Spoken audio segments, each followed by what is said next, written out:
আলা কলবিকা লিতাকুনা মিনাল মুনজিরিন। এজন্য তাওরাতের কোনো অস্তিত্ব নাই, ইনজিলের কোনো অস্তিত্ব নাই, জাবুরের কোনো অস্তিত্ব নাই। কেন নাই? কারণটা হলো কোনোটা অনুবাদ হয়ে নাজিল হয়েছে, কোনোটা আল্লাহ তাআলা লিখে দিয়েছেন কিন্তু জুবান দিয়ে উচ্চারণ করেন নাই। কিন্তু একমাত্র কোরআন মালিক তিলাওয়াত করতেন আরশে আজিম থেকে, আর নবীজি শুনতেন জমিনে বৈশা বৈশা তিলাওয়াত করতেন, আল্লাহ শুনতেন নবীজি।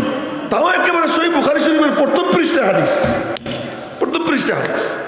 জিবরাইল এসে পাশে দাঁড়াইতো, আর ওই সময় নবীজির চেহারার রক্তশূন্য হয়ে যেত, চেহারা রক্তশূন্য হয়ে যেত। এবং নবীজি তখন এক বিশেষ ধরনের আওয়াজ বের হইতো নবীজির ভিতর থেকে, গত গত গত, ওহ ইয়াগিত্তু, হাদিসে আসছে ইয়াগিত্তু, গত গত করতেন। নবীজির অবস্থা কি হইতো যে নবীজির মাথা সোজা রাখতে পারতেন না। জান্নাতি 40 জন পুরুষের শক্তি যার গায়ে, সমান সমান দুনিয়ার 4000 পুরুষের শক্তি। এমন মহাশক্তিশালী পুরুষ তিনি। আয়াত যখন একটা নাজিল হইতো আর জিবরাইল এসে পাশে দাঁড়াইতো, মাঝে মাঝে একসাথে 1.5 পারাও নাজিল হয়েছে, একসাথে 1.5 পারা নাজিল হয়েছে। যেমন সূরা আনআম, 1.5 পারা একবারে নাজিল হয়েছে। এবং নাজিল যখন হইতো তো নবীজির চেহারা ফ্যাকাশে হয়ে যেত। কুরিবালি দালিকা অতারাব্বাদা ওয়াজহু, নবীজির চেহারা ফ্যাকাশে হয়ে যেত, মাইটা রঙের হয়ে যেত। মাথা মুবারক সোজা রাখতে পারতেন না, মাথা নিচে হয়ে যেত।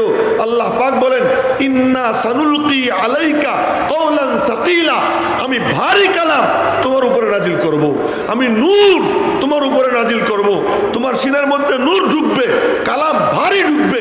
ওই ভার নিয়া নবীজির কাছে আসতো। নবীজির কাছে যখন আসতো, নবীজির মাথা মোবারক নিচে হয়ে যেত, কপালের সামনে বালিশ দেওয়া হইতো। ওই দৃশ্য সাহাবীরা দেখতেন না। 2-1 বার দেখছেন, পরে নবীজিকে চাদর দিয়ে ঘিরে দিতেন, কম্বল দিয়ে ঘিরে দিতেন, ওই দৃশ্য দেখতেন না। এরপরে ওই সময় নবীজি ঠোঁট নাড়াইতেন। ওই জিবরাইল আওয়াজ করত, ওই আওয়াজের সঙ্গে তাল মিলিয়ে ঠোঁট নাড়াইতেন। ওই ঠোঁট নাড়ানো দেখে আল্লাহ পাক বলছেন, লা তুহাররিক বিহি লিসানাক, তুমি তোমার ঠোঁট নাড়াইও না, জিহ্বা নাড়াইও না। ইন্না আলাইনা জামাহু ওয়া কুরআনা, এটা তোমার সিনায় জমা করে দেওয়ার জিম্মাদার আমি আল্লাহ, পড়িয়ে দেওয়ার জিম্মাদার আমি আল্লাহ। ফাইদা করানাহু, যখন আমি পড়বো, ফাত্তাবি, তুমি চুপচাপ শোনো। ফাইদা করানাহু ফাত্তাবি কুরআনা, আল্লাহ তুমি পড়বা কেমনে? ফাইদা করানাহু বিলিসানি জিবরাইল, যখন আমি জিবরাইলের জবান দিয়ে পড়বো তখন তুমি চুপচাপ শোনো। পড়তেন আল্লাহ, আওয়াজ বের হইতো জিবরাইলের জবান দিয়ে। পড়তেছেন কে? আল্লাহ। আর আওয়াজ বের হয় কোন জায়গা দিয়ে? জিবরাইলের জবান দিয়ে। আর ওই একটানা আওয়াজ, নবীজি বলেন আমার কাছে খুব কষ্ট হইত, আমার খুব কষ্ট হইত। আর ওই কষ্টের সময় নবীজি ঠোঁট নাড়াইতেন, আল্লাহকে নাড়াইও না, তোমার সিনায় জমা আমি করে দিব, আর তোমার টেনশনের কি আছে? নবীজি চুপচাপ থাকতেন। ওই জিবরাইল চলে যায়, এখন চোখ বন্ধ করে তাকাই দেখি যে আমার কলবের মধ্যে কোরআনে কারীম খোদাই হয়ে গেছে, নকশা হয়ে গেছে। তো নাজিল হয়েছে কোথায়? নবীজির কলবে, নবীজির কলবে নাজিল হয়েছে। এই জিনিস এটা কলবের, সিনার থেকে সিনায় যায়। এবং আল্লাহ পাক বলেন আমি কোরআনের কারি, আল্লাহ বলেন আমি কোরআনের মুকরি, কারিও আল্লাহ, মুকরিও আল্লাহ।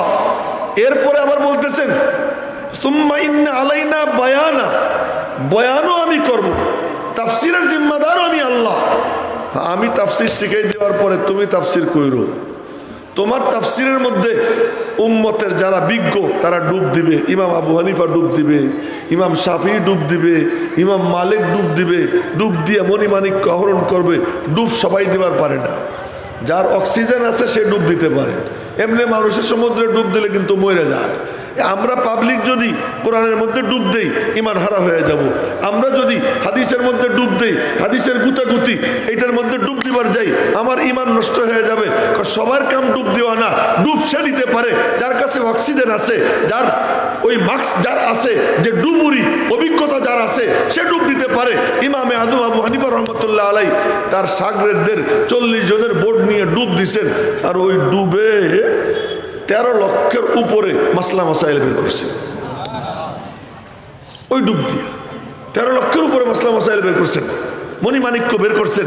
মেরে মোহতারাম ভাইও তো মুফাসসির ও আল্লাহ, হিফাজত কে করবে?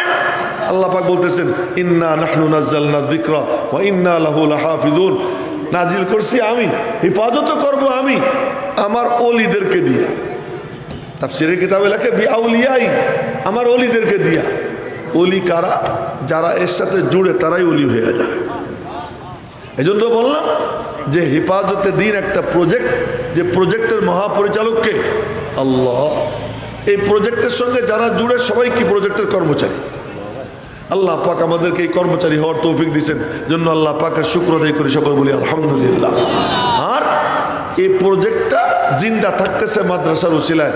মাদ্রাসা আছে বলেই হাফেজে কোরআনও পাওয়া যায়, আলেমও পাওয়া যায়, মুহাদ্দিস পাওয়া যায়, মুফাসসির পাওয়া যায়, খতিব পাওয়া যায়, দ্বীনের দায়ী পাওয়া যায়, মুবাল্লিগ পাওয়া যায়। এই সব কিছু খানকার পীর পাওয়া যায়। এই সব কিছুর মূল কেন্দ্র হলো কি? মাদ্রাসা। এবং মুজাহিদও পাওয়া যায়, এর কেন্দ্রও কি? মাদ্রাসা। যারা মাদ্রাসা জিন্দা রাখে তারা যেন নবীজির দাঁত ভাঙ্গা দ্বীনের মিশনের হেফাজতের সৈনিক হয়ে যায়। আল্লাহ পাক রব্বুল আলামিন আমাদের সকলকে নবীজির এই দাঁত ভাঙ্গা দ্বীনের মিশনের হেফাজতের সৈনিক হবার এবং আল্লাহ পাকের এই প্রজেক্টের কর্মচারী হওয়ার তৌফিক দান করেন। আমিন। ওয়া আখিরু দাওয়ানা আলহামদুলিল্লাহি রাব্বিল আলামিন।